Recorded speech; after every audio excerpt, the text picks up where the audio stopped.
Praise lord. దేవుని పరిశుద్ధ నామమునకు మహిమ కలుగునుగాక. ప్రభునందు మిక్కిలి ప్రియమైన దేవుని బిడ్డలారా, మీ అందరికీ యేసుక్రీస్తు వారి శ్రేష్ఠ నామంలో శుభవందనాలు తెలియజేస్తూ ఉన్నాను. మరోసారి ఈ రీతిగా దేవుని వాక్యము ద్వారా మిమ్మల్ని దర్శించుటకు ప్రభు ఇచ్చిన కృపను బట్టి దేవునికి కృతజ్ఞతాస్తుతులు తెలియజేస్తూ ఉన్నాను.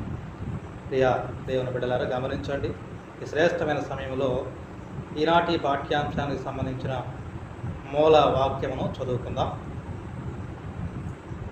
అపోస్తలుడైన పౌలు భక్తుడు కొలస్సీ సంఘానికి రాసిన పత్రిక 3వ అధ్యాయము 23వ వచనాన్ని నేను చదువుతూ ఉన్నాను. ప్రభువు వలన స్వాస్థ్యమును ప్రతిఫలముగా పొందుదమని ఎరుగుదము గనుక మీరేమి చేసినను అది మనుషుల నిమిత్తము కాక ప్రభు నిమిత్తమని మనస్ఫూర్తిగా చేయుడి. మీరు ప్రభు అయిన క్రీస్తునకు దాసులై ఉన్నారు. ప్రభునందు ప్రియులరా, ఈ చదువుకున్నటువంటి వాక్య భాగాన్ని పరిశీలించడానికి ముందుగా ఈ పత్రికలో ఉన్నటువంటి విశేష అంశాన్ని గమనించుదాం. పౌలు గారు కొలస్సీలో ఉన్న సంఘానికి ఈ ఉత్తరాన్ని వ్రాస్తూ ఈ పత్రికలో అబద్ధ బోధలు సంఘమును ఆవహించి సంఘములో ఉన్నటువంటి సంఘ బిడ్డలందరూ అబద్ధ బోధన వైపు త్వరగా తిరుగుట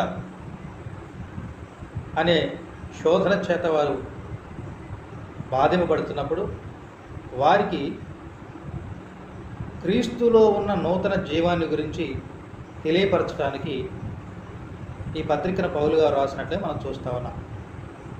మనం గమనించినట్లయితే సాధారణంగా నిజము, వాస్తవము, సత్యము కంటే ఒక అబద్ధము, ఒక సత్యదూరమైనటువంటి విషయం చాలా వేగంగా మనుషుల్లో అది నాటుకొని పోతుంది.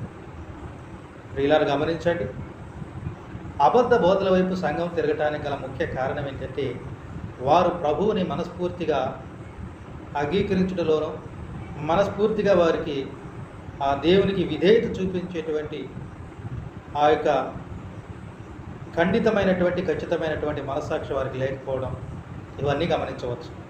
ప్రియులారా, ఈరోజు సంఘములో జరగవలసినంత పరిచర్య, సేవ జరగవలసినంత జరగడం లేకపోవడానికి గల కారణం ఏంటంటే విశ్వాసిగా నీ బాధ్యతలను గుర్తించాలి.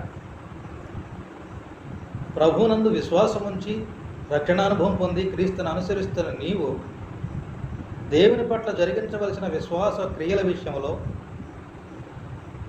నీవెంతవరకు నమ్మకంగా ఉండగలుగుతున్నావని పరిశీలన చేసుకొని నీవేది చేసినా అది ప్రభువు నిమిత్తమని ఎంచి. ఎందుకంటే పాటపాడిన, ప్రార్థన చేసిన, స్తుతించిన, కానుకలు అర్పించిన, దశమ భాగాలు ఇచ్చిన, ఉపవాస ప్రార్థన చేసిన పరిచర్యలో ఇక నానా రకాల అంశాలలో మీరు పాలు పంపులు పొందిన మీ శక్తిని, మీ బలాన్ని, మీ యొక్క సమయాన్ని దేవుని పని కొరకు వెచ్చించిన తప్పక ప్రతిఫలం పొందుతారని గమనించి దేవుని కొరకు చేస్తున్నామనేటువంటి ఓ ఖచ్చితమైనటువంటి విశ్వాసంతో చేయాలి తప్ప మరి ఏ విధంగా మన విశ్వాసిగా మన విశ్వాసాన్ని ప్రకటించుకోవడానికి నిరాకరించకూడదు. నిస్సందేహంగా దేవుని పని చేయాలని స్పష్టంగా మరి పౌలు గారు కొలస్సీ సంఘానికి రాస్తూ ఉన్నారు.